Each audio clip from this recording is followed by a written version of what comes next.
Welcome to my channel. அது என்னென்ன இவர் பற்றி பேசக்கூடாதுன்னு தான் நினச்சேன். எல்லா சேனல்லையுமே இவரோட வீடியோவாக தான் வருது. அது என்னென்ன தெரியல.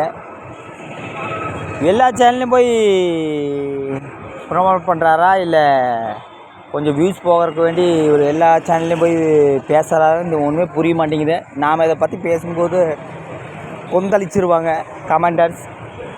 அப்புறம் பார்த்தீங்கன்னா இவர் காலையில் போய் அவர் அந்த கத்தாழக்கார செந்தில் கஷ்டப்பட்டு வீடியோ போடுறாரு. அப்பப்போ வந்து தண்ணி கேனு கீரை எல்லாம் வச்சு உழைச்சி சாப்பிட்றாரு. ஆனால் இவர் என்னன்னா காலையிலேருந்து எனக்கு பயங்கர வேலை, அதனால தான் வர முடியல அப்படின்னு சொல்கிறாரு. காலையிலேருந்து ஏன் கேட்குறீங்க, பயங்கரமான வேலைங்க. இவரை மாதிரி ஒரு உழைப்பாளி நீங்கள் எங்கேயுமே பார்க்க முடியாது. அப்புறம் என்ன சொல்கிறாருன்னா கீரை எடுக்கலாம், கேன் எடுக்கலாம், என்ன எல்லாம் வருமானம் வருது. அப்புறம் நீங்கள் என்ன வேணால் பண்ணுவீங்க.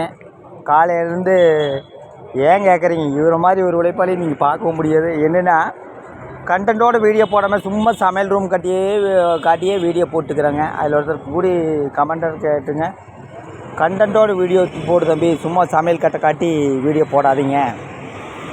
இவருக்கு ஹாபிஸ் என்னென்னா காலையில் எந்திரிக்கிறது, குழந்தை காட்டி வீடியோ போடுறது.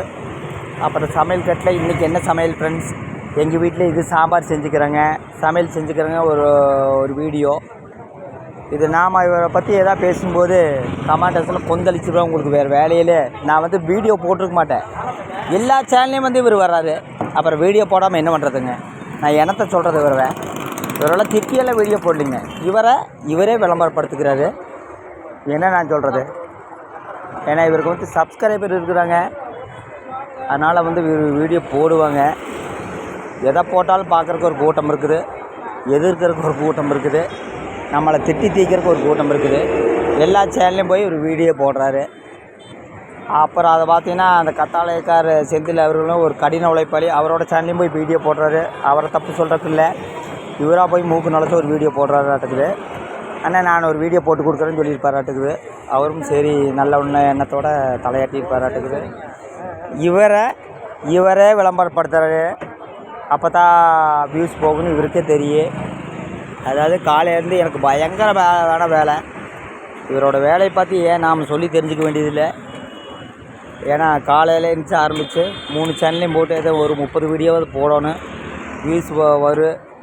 மாதம் 26ஆம் யூடியூப்பில் வந்து இலவச வருமானம் வரும். இது நாம் சொல்லும்போது மட்டும் வியூஸ் எங்களை காட்டி திங்கிறீங்களே, எங்களை பற்றி வீடியோ போட்டால் உனக்கு தூக்கம் வராதா அப்படின்னு சொல்லி அவங்க உடன்பிறப்புக்கெல்லாம் பேசுவாங்க. நான் என்னத்தை சொல்கிறது, டெய்லி நடக்கிறதா, புதுசாக நடக்கிறது ஒன்றும் இல்லை. டெய்லி எப்போ என்ன நடக்காததான் நடந்துட்டுருக்குறது. இவர் நேர்கோட்டில் சிந்திக்கிற ஆள் கிடையாது. நம்ம என்ன சொன்னாலும் இவர் காதில் வாங்க மாட்டார். இவரை பற்றி சொல்கிற அளவுக்கெல்லாம் ஒன்றும் இல்லைங்க. ரொம்ப வலைதளத்தில் இலவசமாக வருமானம் பார்த்துட்டுருக்கிற ஒரு சூப்பர். என்ன சொல்லுவீங்க, நீங்களே சொல்லிக்கிங்க இதுக்கு. இப்போ நாம் சொன்னால் நம்மளை எதிர்ப்பு தெரிவிப்பாங்க. சொல்கிற அளவுக்கெல்லாம் ஒன்றும் இல்லைங்க. இவரை மாதிரி ஒரு கடினமில்லாத உழைப்பாளி பார்க்க முடியாது.